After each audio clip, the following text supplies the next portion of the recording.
evening. Thanks for joining us on India Business Hour. I'm Shireen Bhan. Straight to the market action of the day. The bulls started the trading week on a positive note. A burst of strength in the last hour saw the Nifty and the Sensex end 0.25% in the green.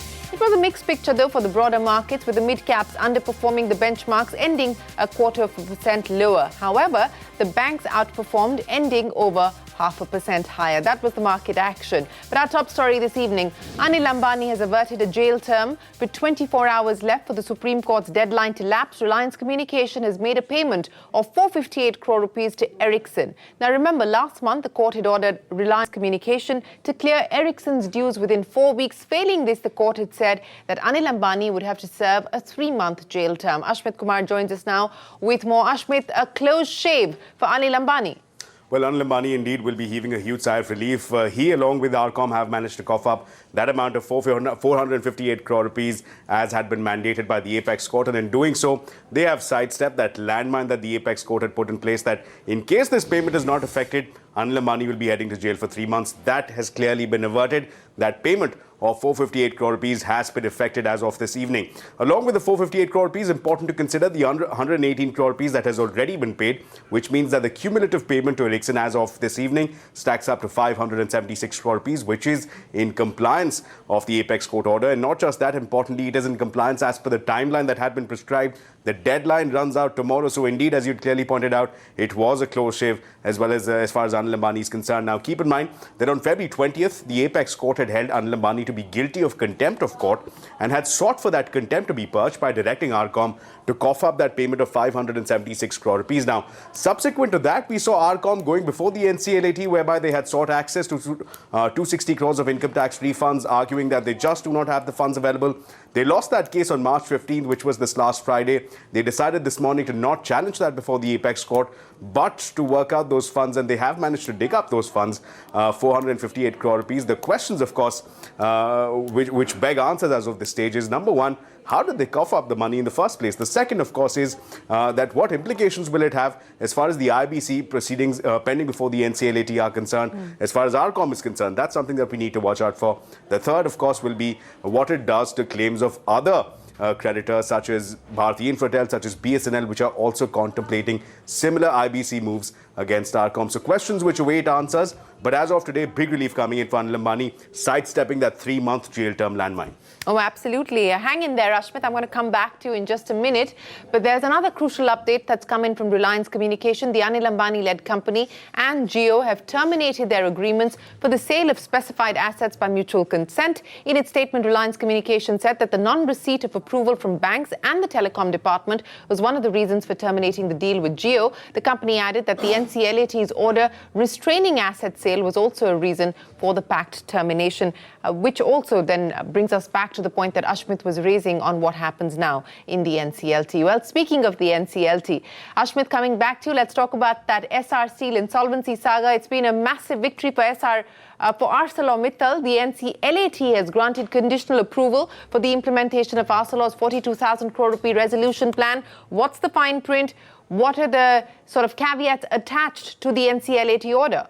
Well, indeed, big victory coming in as far as Arcelor is concerned. The NCLAT, in a manner of speaking, granting its blessings as far as the Arcelor bid is concerned. Now, keep in mind that at the very last hearing, that is when, in fact, the NCLAT had held that the SR promoters' offer, if not bad, is foul, had in fact also gone on to refuse a stay as far as the Arcelor bid is concerned. Today, the next logical step has been taken. The NCLAT has said that the bid can in fact go through, can go ahead, and towards that extent has approved this Arcelor bid and directed for the implementation of this bid of 42,000 crore rupees. Now, how will this implementation be effected? Well, towards that extent, NCLAT has directed the RP as well as the NCLT to begin, in fact, this implementation process, which will begin with Arcelor being directed to cough up that upfront payment of 42,000 crore rupees. They will have to make this payment before the monitoring committee. The monitoring committee will then divide it amongst the various stakeholders, amongst the various claimants. Now, this is where, of course, the rub lies. There are two important caveats to keep in mind. Number one is that while the Apex Court is comfortable with the Arcelor bid at large, it has, however, said that this implementation will be subject to final orders of the NCLAT. So in a manner of speaking, it's a conditional nod, but it's more a matter of procedure and formality. The other more important caveat, of course, is that the NCLAT has clarified that while it might be comfortable with the 42,000 crore Arcelor bid, It will, however, need to go into how this money is distributed between the various claimants, between the various sets of creditors. Keep in mind that Stan Chart is a dissenting financial creditor. Their claims will have to be gone into. Also, previously, the NCLAT has observed that the operational creditors appear to be the oppressed lot, and in fact, the NCLAT had proposed a 10% formula wherein 10% of this 42,000 crore rupees is reserved for operational creditors. So the division of money is something that the NCLAT will be looking at going forward. But for now, big relief coming in. Arcelor's bid getting an in-principle nod from the NCLAT. Certainly a big victory there for ArcelorMittal. Ashmit, appreciate you joining us with details on both those stories. Well, here's another CNBC-TV18 exclusive tonight. The tussle between L&T and Mindtree over the ownership of the mid-tier tech company remains one of our top focuses this evening. The L&T management has decided to ink a share purchase agreement for the 20.4% stake held by CCD founder VG Siddhartha and two CCD affiliates in Mindtree. Further, we learned that L&T is going to make an open offer to hike its stake to 51%. This even as Mindtree promoters shot off a letter to L&T warning it against a hostile takeover. Mugdha Warrior, who broke that story, joins us now. Mugdha, we're still awaiting the official confirmation, but L&T going ahead and inking that share purchase agreement with VG Siddhartha at 981 rupees a share.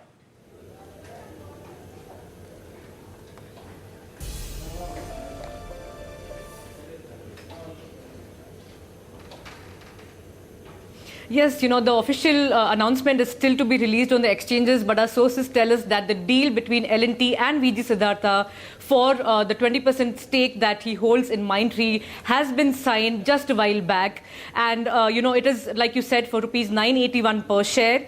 And L&T will also look to go for an open offer to increase its stake to 51% of the company. So that is our exclusive. And remember, this comes just 2 days before Mindtree is itself set to have a board meeting to, do a share buyback. But, and that was seen as a last-ditch attempt to thwart the L&T takeover. But with the public announcement by L&T, which is expected any time now, the Mindtree promoters' plan to thwart it will be foiled because under, SEBI rules, they will now need a 75% shareholder approval to go through with the buyback. So we have to wait and see how that board meeting goes. But as of now, yes, that's the breaking, which comes even after Mindtree promoters Rastava Ramanan and KK Natarajan had written a scathing letter to L&T to back off from a hostile takeover. L&T is set to announce its, its acquisition of VG Siddhartha's stake in Mindtree. Absolutely. In fact, Subrata Bagchi returning to the company in a bid to try and thwart L&T's hostile takeover. Mugdha Warrior, appreciate you joining us with that story. Now, the latest in the Jet Airways resolution plan. Naresh Goyal has asked the airline's employees to remain patient as his team tries to work out a resolution plan.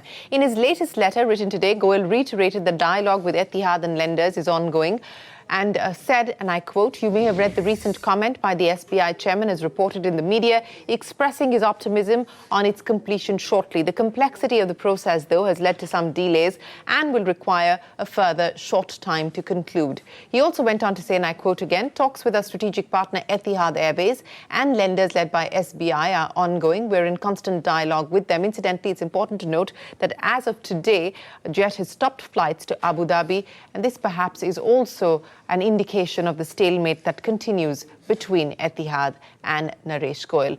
We learned from sources that there is no agreement on the terms of the Memorandum of Understanding, which were drafted earlier this month. In fact, the perpetuity clause, which caps Naresh Goyal's stake at 20%, has been one of the major sore points. Ritu Singh joins us now with further details. Ritu, so the stalemate continues, no truce yet?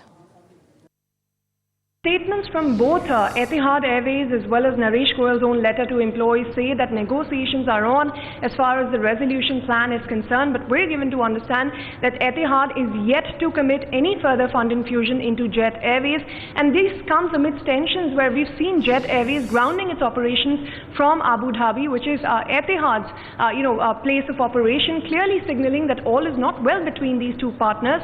We're given to understand that Etihad has made it very clear it will not invest into the airline unless differences with Naresh Goyal are resolved. Now, these differences include one, of course, the perpetuity clause, which Etihad wants to impose, but Naresh Goyal wants to do away with. Second is, of course, the board seats, where Naresh Goyal wants to nominate 2 members, but Etihad is not agreeable to this plan. So, without these differences being resolved, there is no money on the table as far as Etihad is concerned, and without Etihad pumping in any money, lenders are not willing to give any fresh loans. But all of that aside, the State Bank of India chairman recently said they're still hopeful that talks are on, and hopefully there will be some resolution as early as this week. But for now, there has been no commitment whatsoever from Etihad Airways. Etihad owns 24% of Jet Airways.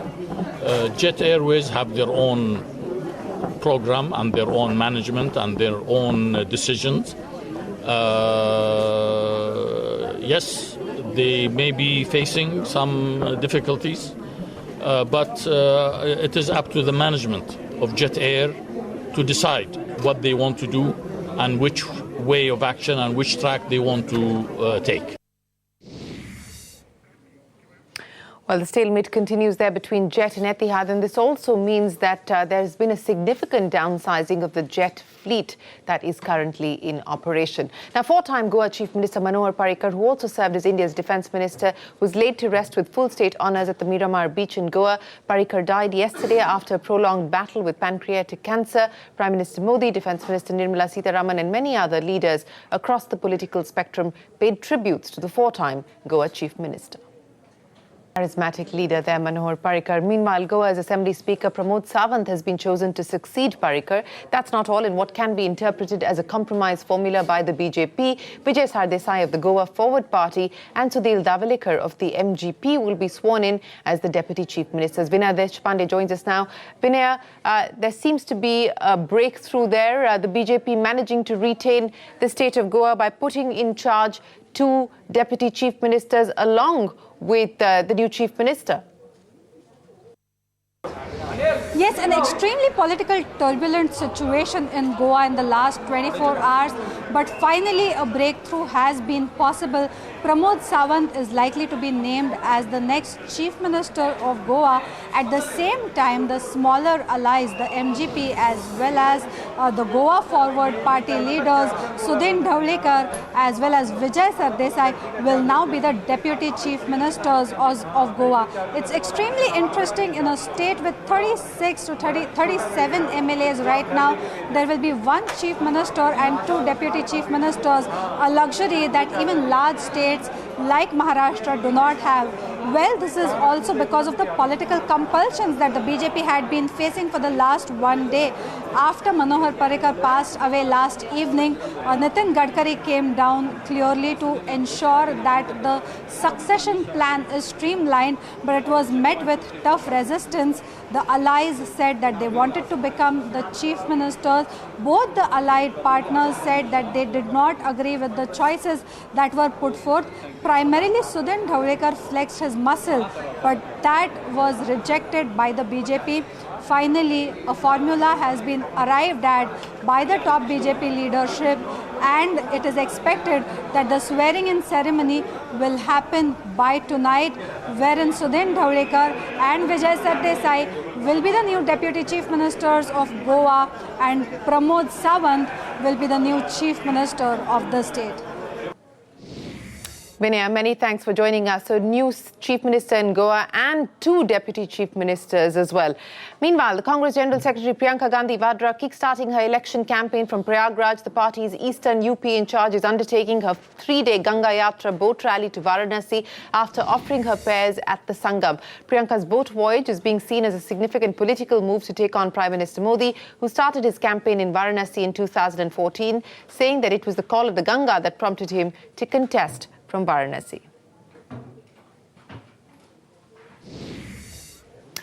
And let's revisit the top story tonight.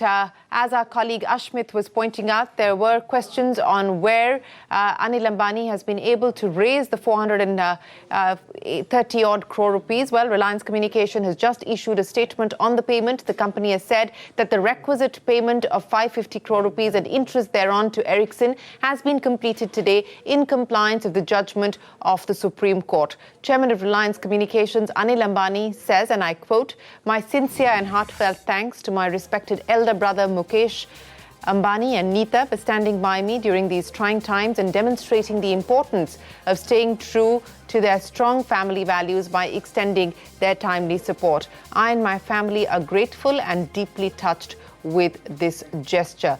So that's Anil Ambani there, and it is now official. Reliance Communications paying back its dues to Ericcson, and it is now clear through the statement that's been put out by Anil Ambani that the bailout has come in from Mukesh Ambani, the elder brother who has bailed out Anil Ambani in this situation. So that's the story at this point in time. The clarification that was sought has now come in. It is a bailout that's come in for Anil Ambani, courtesy brother Mukesh Ambani. Well, 108 economists versus 131 chartered accountants. India's data credibility debate has taken a new turn. Here's how it all began. Now, last week, 108 economists released a letter that started off by saying India's economic statistics are in shambles. The letter raised concerns about India's data integrity, accusing the government of suppressing uncomfortable data, and urged the government to ensure that statistical agencies are not subject to political interference. Now, 3 days later, 131 chartered accountants have issued a counter letter calling the concerns of economists baseless, choreographed and politically motivated. They also say that the letter by economists resembles the previous award wapsi exercise in the wake of the upcoming elections. The key focus in these two letters is on the GDP data revision. The letter by economists argue, and I quote, "The new GDP series with the revised base year 2011-12 showed a significantly faster growth rate for the years 2012-13 and 13-14 compared to the growth under the earlier series. These revised estimates were surprising as they did not square with the related macro aggregates. Since then, with almost every new release of GDP numbers, more problems with the base year reversion have come to light." End of quote. In response to that, the letter by 131 chartered accountants says, and I quote, "The new GDP series introduced is compliant with the United Nations guidelines in System of National Accounts 2008 for the first time. It takes information for the corporate sector and has better estimates of the unorganized sector on unincorporated enterprises as well as data on sales and service taxes." End of quote. Well, to discuss the arguments and the counter-arguments made in these letters, we have with us the signatories of both those letters, JNU Economics Professor Himanshu and R. Nagaraj, Professor at the Indira Gandhi Institute of Development Research. They are the two signatories of the letters written by the 108 economists. Meanwhile, on the other side, Nirmal Jain of the IIFL Group and Vikas Khemani of Carnelian Capital Advisors are two of the signatories to the letter written by 131 chartered accountants. Lata also joins us now. Lata, over to you. Vikas, if I can come to you, the letter by the chartered accountants first says that, quotes the statement that the 108 economists signed, saying that data is in shambles. And then it goes on to say that these economists, where were they when India has, speeded up its rate of growth compared to several other countries like Japan, China, Taiwan, Korea, and now when India has become the fastest growth. And at that time, where were these 54 economists to laud the performance of the economy? Now, I just wanted to say, because they have questioned the data, I don't think they have said that India is not growing fast. They're only saying, why was the unemployment data not released? The GDP series is, too erratic and confusing. So their allegation is not that India is not growing. Why are you making that allegation? No. I think, Lata, one has to very clearly understand. Mm-hmm. Don't read only one part of the letter. I think let me go to the GDP allegation. Ask these economists, is it India is the only first country which has done this, or is it the first time it has happened in India? I think it is very well laid down process. Go back to the World Bank site, which clearly says, and I will give you the text, which says that it is a very usual process for every economy to revise their GDP data. Some does quarterly, some does annually, some does more. And usually these revisions are to give the representations to the relevant industries with the right weight. And usually these revisions are upwards. Okay. No. So I think one thing is very clear that it is not the first time. I think the timing is questionable. If this economist was so much concerned, then GDP data is not revised today. It is, to my mind, is like intolerance debate which keeps on creeping around, elections. This is not about real concern being expressed. It is about maligning the image of the country. GDP debate. Wait. 1 minute. One allegation at a time. That base years are routinely revised, and that this is the usual intolerance debate. This is maligning the country. That's what you're saying. Okay. Let me go to the two signatories of the other letter. Professor Nagaraj, what's your charge? Base years are regularly revised. What is the specific charge? Your charge is that base year has been revised, or your charge is that base year has been revised and there is something else, that the previous data is being shown in bad light?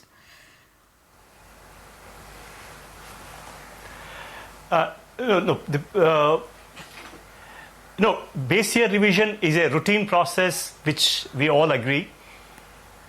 We have no complaints about that. But the process in which it was done, the growth rates were much higher in the new GDP series, which is something which usually never happened before, which never happens.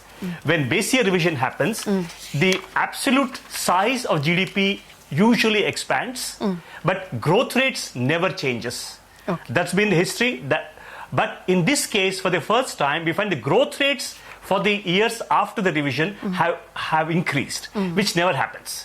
And the notion that it's the first time we are following the international guidelines is simply false. India has always followed the UN system of statistics, UNSNA, and therefore it is wrong to say that it is the first time we are following the international. And the third point, this is not a general political statement. We have made very specific points to data and the issue and the institutional governance. Okay, so please do not mix up this with the general political issues, because they are two separate. We are professional economists, and we have criticized the data even earlier. Okay. If the critics, if you take me as a representative, we have earlier on criticized the earlier data. In fact, I have a paper in 2009 in EPW where I have criticized the earlier series. Okay. Therefore, it is a professional issue, and it is not a political issue. Professor Himanshu, your take on the charge made by the chartered accountants? Let me just clarify a few things first. First of all, World Bank does not collect any data from India. It takes data which is given by the National Statistical System. Our problem is basically what is coming out from the National Statistical System. The chief of the National Statistical System has resigned, saying that there was some kind of interference, and the report that he had approved for employment and unemployment was not allowed to be released. Now, this is coming out from the chief of the National Statistical Commission. So it's not that we are creating this kind of a image as such that is being brought out on us. The timing is basically related to that. That resignation happened end of January. February, it is the Niti Aayog which comes out and says that we are the ones who are going to vet the statistical system or the data that is going to come out of it. Again, we found it simply unbelievable that the Niti Aayog will have the competence or even the authority to come and clarify on the data issues. On the GDP series, again, we have no problems. The only problem that comes out is that there are two agencies of the government themselves.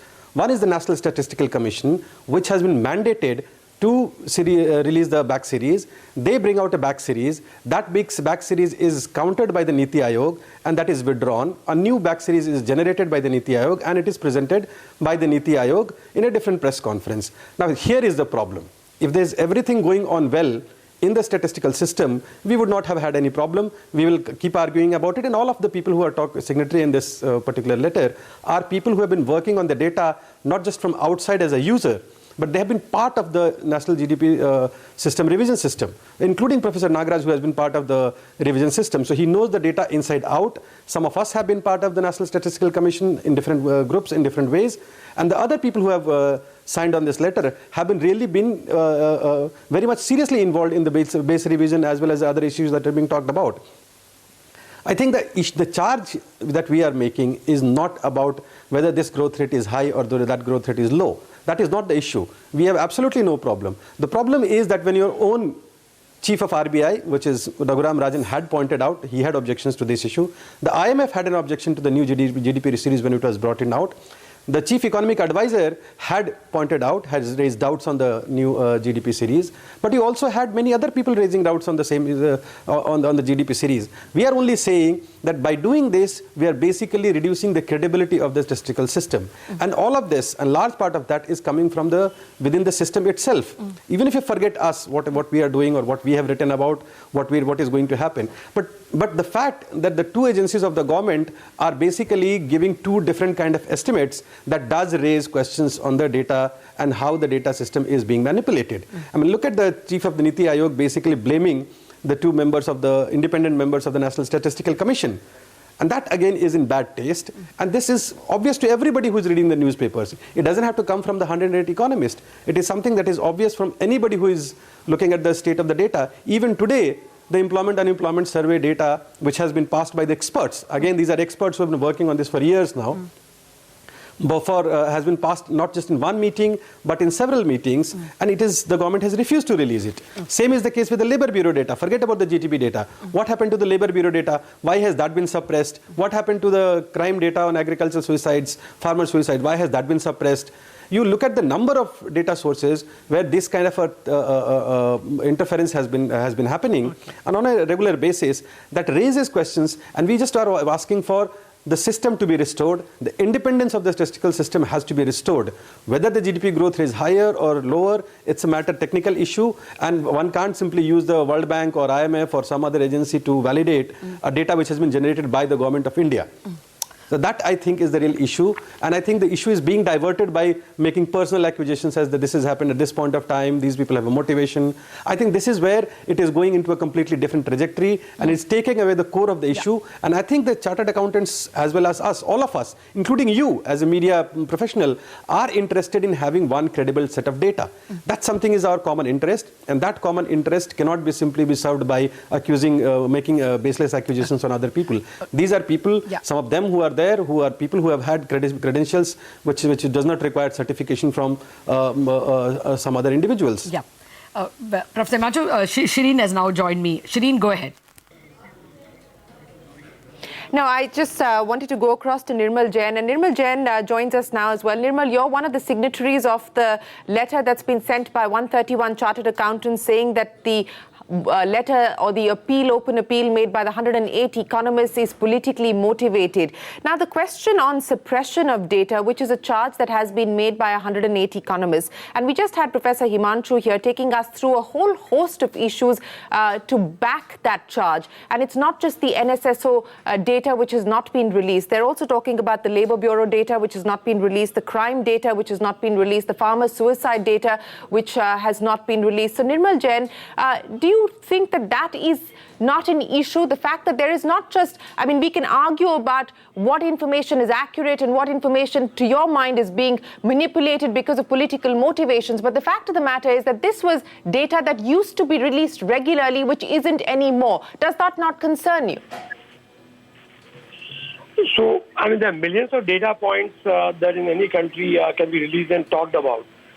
So basically, I think what we have done, or what, in terms of, from my point of view, we have our own research department and they track the economic data.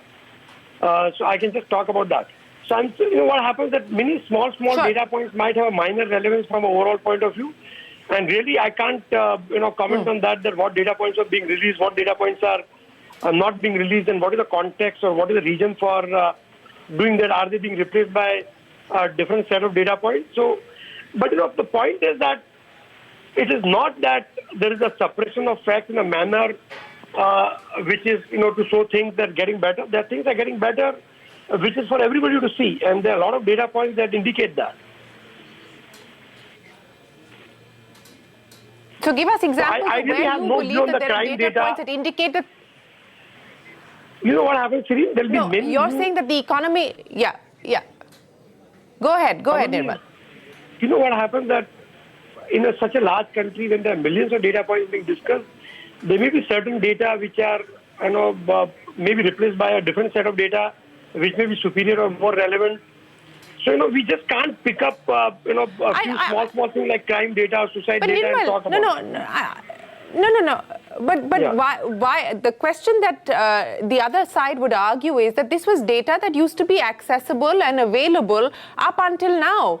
It's not being accessed and not being made available now. So no one is arguing about the fact that the quality of data collection should be improved or there should be better ways of trying to put out data. The question that is being asked by the economists who have written that letter is that why is it that selectively some data is being suppressed? Now, you yourself pointed out that you don't know the reasons behind that, but you're a signatory to this letter which makes a charge saying that this is a politically motivated accusation being made by these economists. Because the inference that is being drawn is not correct, because the larger and more important data points are there for everybody to see. And, as I said, that you may not have one data point, but you have a surrogate data point which may be equally relevant. And as I said, I have absolutely I don't have a complete list of data points that are there, not there, but I know for sure that the macroeconomic data points that are there, which are relevant and which are adequate to understand how economy is doing, and actually there, I don't see any problem there. Professor Himanshu, I'll give you the final closing say in 10 seconds, so we're completely out of time. I just wanted to remind that on this channel itself, we had debates on the data quality, on data issues for the last so many years, even before this government came in, even when the 99-2000 consumption expenditure survey came in. So it's not that this is just happening once. So we had issues, and we have been debating about these issues for a number of things. But I think also wanted to point it out that sometimes it's related to that. I mean, we are not questioning every data. I mean, there's something which is there on the street also. I mean, like unemployment or say for a farmer crisis is there on the street. Just because the country is growing and therefore we should ignore all other aspects of the economy, I don't think it's unfair to the people. It's unfair to the democracy, unfair to the users. And I think these are the things we should be debating rather than simply brushing under the carpet by saying that, look, economy is growing and therefore everything is hunky-dory. That I don't think is the right approach to dealing with the issue. Thank you. Thank you for pointing out that we've been around for 19 years and we have addressed several of these issues, whether it's the ease of doing business report and the challenges with that, and the fact that we didn't do well on the ease of doing business report during the period of the UPA, and of course the fiscal deficit issues in the UPA. I mean, all of these issues we have debated several times over, and as I pointed out, a debate and discussion essential for a thriving democracy. I think everyone's interest is to see that the Indian economy continues to grow and grows much stronger. Vikas Khemani, Professor Himanshu, Nirmal Jain, Professor Nagaraj, thank you very much for joining us here on this CNBC TV18 special discussion.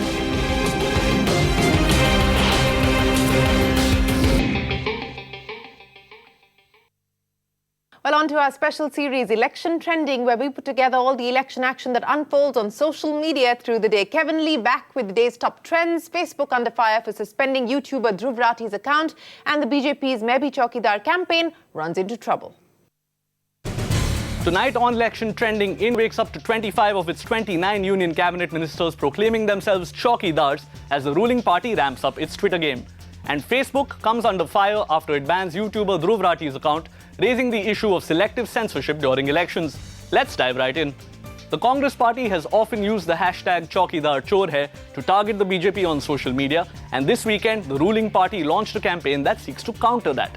Starting with the Prime Minister, union ministers from the BJP began adding the title Chaukidar to their names on Twitter, signaling the launch of the party's new Main Bhi Chaukidar campaign. Several BJP supporters joined the exercise as well, and to cut the long story short, you can now order Main Bhi Chaukidar t-shirts online. Not all was hunky-dory though. The Prime Minister's account used a bot to send personalized messages to users signing up for the campaign, and some parody accounts took full advantage of that. Most notably, a fake account of Nirav Modi. It wasn't just bots causing a problem though. Former Minister MJ Akbar, who has been accused of sexual harassment and assault by more than 15 women, did a juggling act, adding the title Chaukidar, removing it after receiving backlash, and finally adding it again. Facebook has been criticized for not doing enough to monitor content on its website, but was accused of overreaction over the weekend for banning YouTuber Dhruv Rathi's page after he put up a post with lines from a biography on Adolf Hitler. Rathi's account was handed a 30-day ban, and he was quick to point out that elections were set to begin in exactly 30 days as well. Rathi's account was unbanned earlier today, with Facebook issuing a standard apology for making a mistake. Turns out we might need to update the saying to err is human to include bots as well. Time for us to head into a break, but coming up next, the Embassy Office Park's REIT IPO, the first ever by a real estate investment trust in India, opens for subscription. Our special coverage when we return.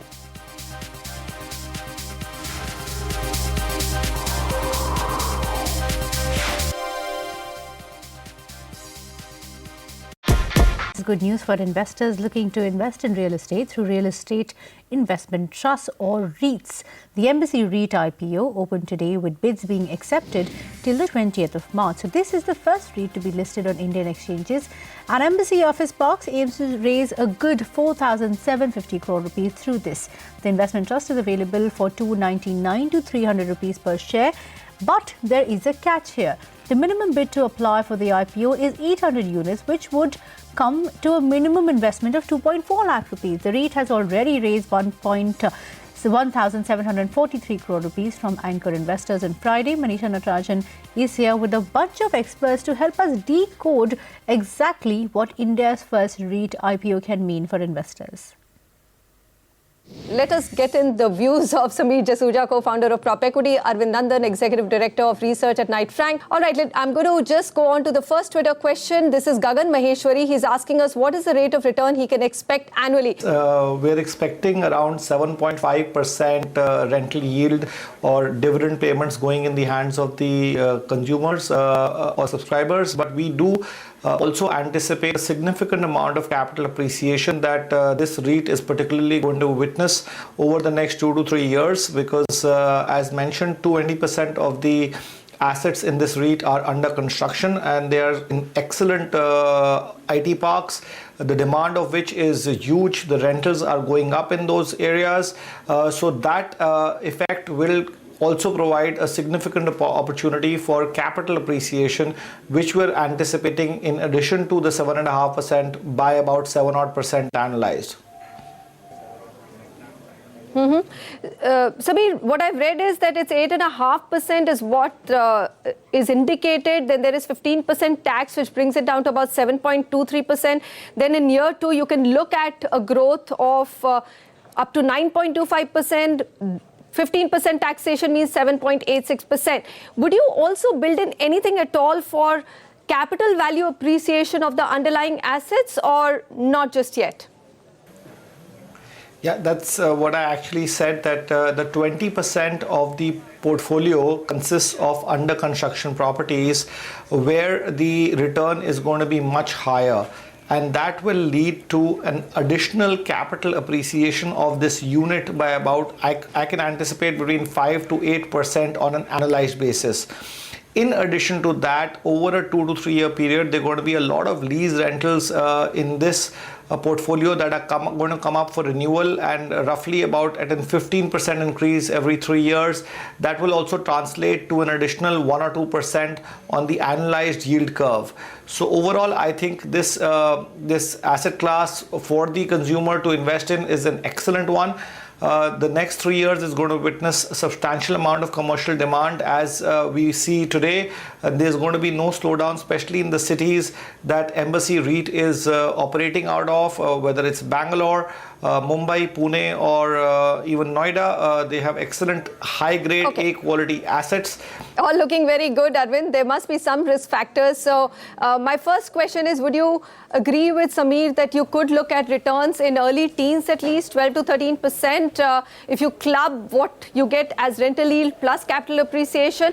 And are there any worries that the commercial cycle has topped out and probably going forward from here, you could see some pressure on the yields at all? Manisha, two things. First of all, I do agree with Sameer. Even if it is not in early teens, it's definitely, 10-11% for sure. If you club the rental yields as well as the capital appreciation. So that is one.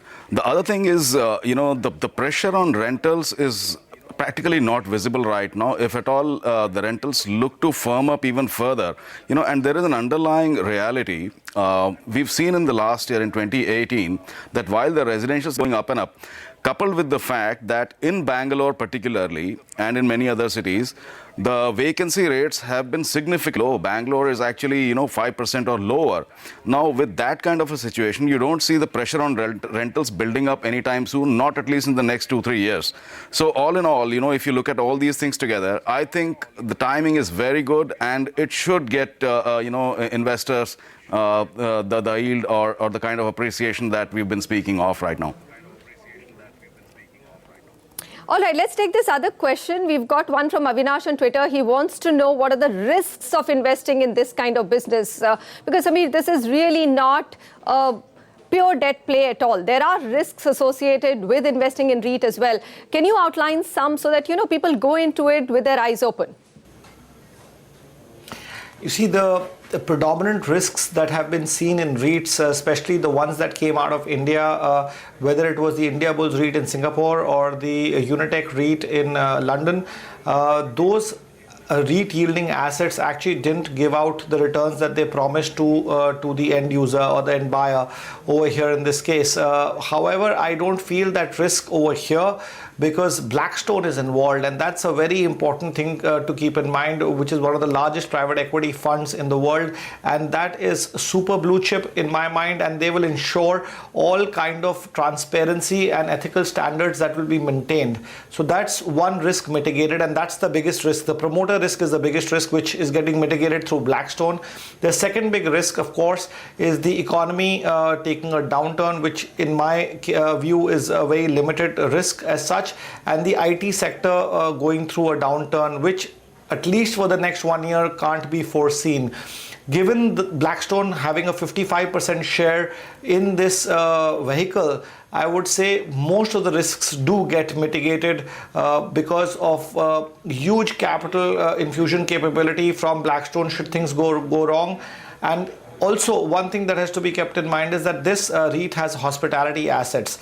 Now, that could have been considered a risk, but as we all know, the hospitality sector is also now turning around, and people are saying that it's going to start reaching a year high in the coming 2019 to 2020 with respect to hospitality demand. So at this point in time, I don't foresee any risks for the next 1 or 2 years, especially with respect to this particular REIT. We'll have to look at on a case-to-case basis as and when more REITs come into the market as to what risks are going to be with respect to each REIT that comes into the market. This one seems to be pretty safe. Arvind Nandan and Sameer Jasuja, thank you very much for joining me.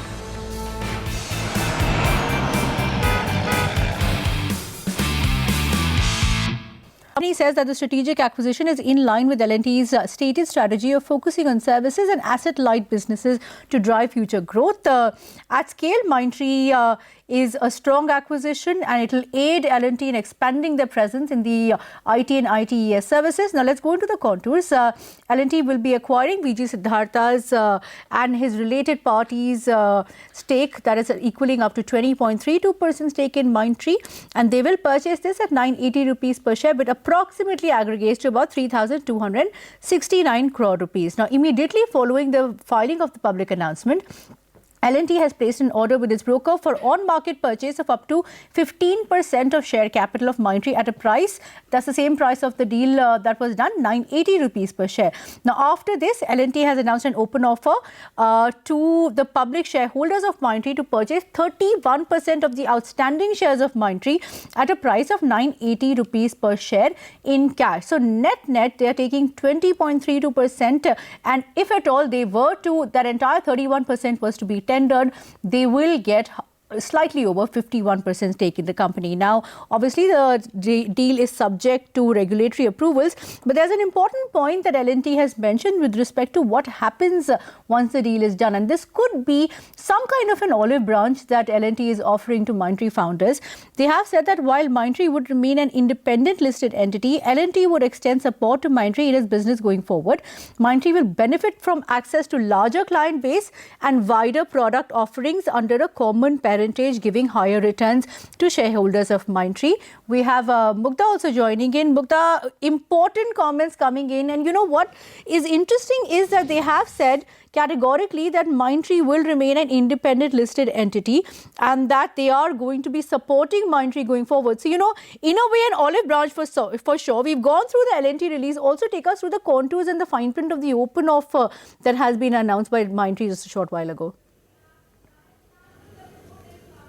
Yes, you know, so finally L&T has made this announcement of acquiring VG Siddhartha's 20.4% stake in Mindtree for rupees 980 per share, and at the same time it says it will also go for an open offer for the same price of rupees 980 per share to acquire up to at least 31%, which will take its total stake in Mindtree to above 51%. And like you said, you know, while this may not be good news for the Mindtree promoters who have been fighting this takeover, this hostile takeover from the very beginning, there is some relief when L&T has said that, you know, they will let Mindtree run as a separate, you know, independent company. And remember, this comes just 2 days before Mindtree was supposed to also have its board meeting on Wednesday for a share buyback, which was seen as a last-ditch attempt to stop this L&T takeover.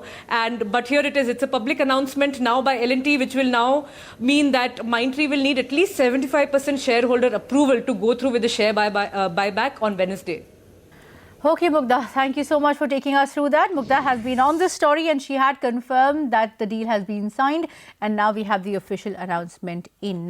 Let's talk about the other story that we have been tracking all day today. FY19 direct tax mop-up has touched about 10.09 lakh crore rupees till March 2016. We have Timsi Jaipuria here with the exact details. Timsi, break this down for us. What else are you picking up from your sources?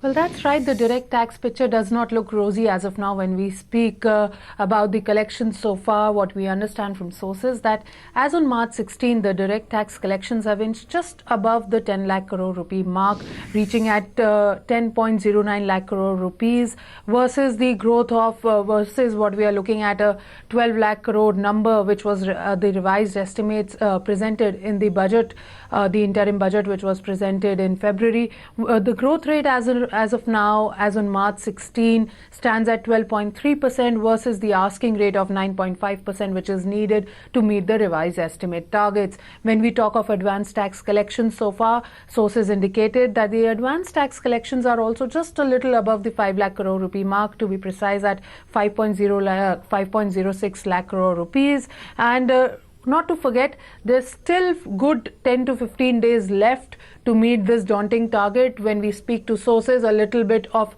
advanced tax collections are also yet to be computed because the advanced tax window closed on March 15 and plus which was followed by the weekend. So a lot of computation when it comes to money coming into the accounts of the direct tax divisions department is yet to come because the banking closure was there over the weekend.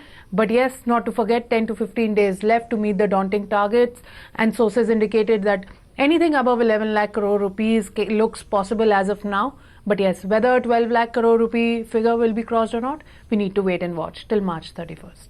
Time running out to register to vote in the upcoming general elections, and the National Voter Service portal crashing repeatedly over the last few weeks. We at CNBC-TV18 have found a workaround to try and get your voter ID in time. CNBC-TV18's Kevin Lee takes you through the process of registering for a new voter ID. Take a look.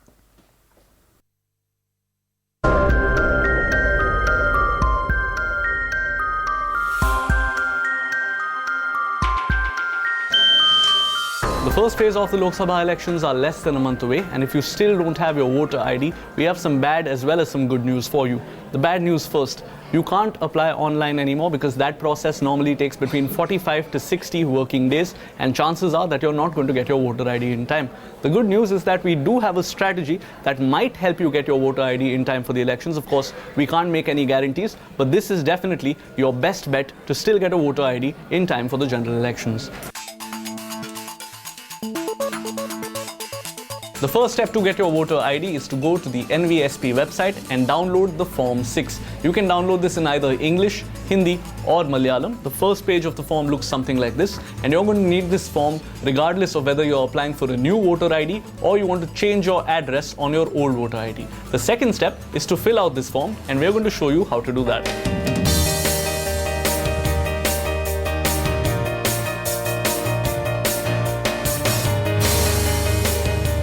It's a fairly simple form to fill. It needs basic details.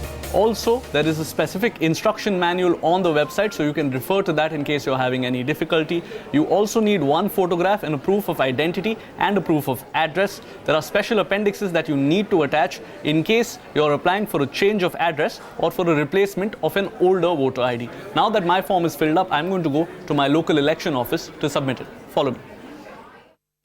Step 3. Take your filled up Form 6 along with a copy of a proof of identity and proof of address. In my case, both of those are a copy of my passport, and come down to your local election office. I'm going to submit my filled up Form 6 inside this office. Follow me.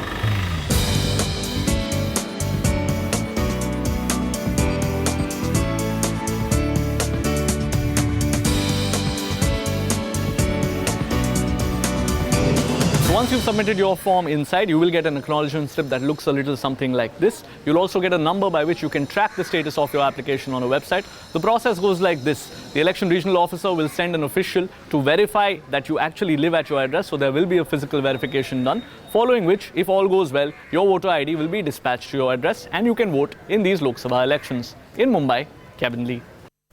So it's a step-by-step guide to registering for a voter ID. So if you haven't been able to do that, you don't have any excuse now. We will have to wrap up this edition of India Business Hour Plus. Many thanks for watching. Have a good night.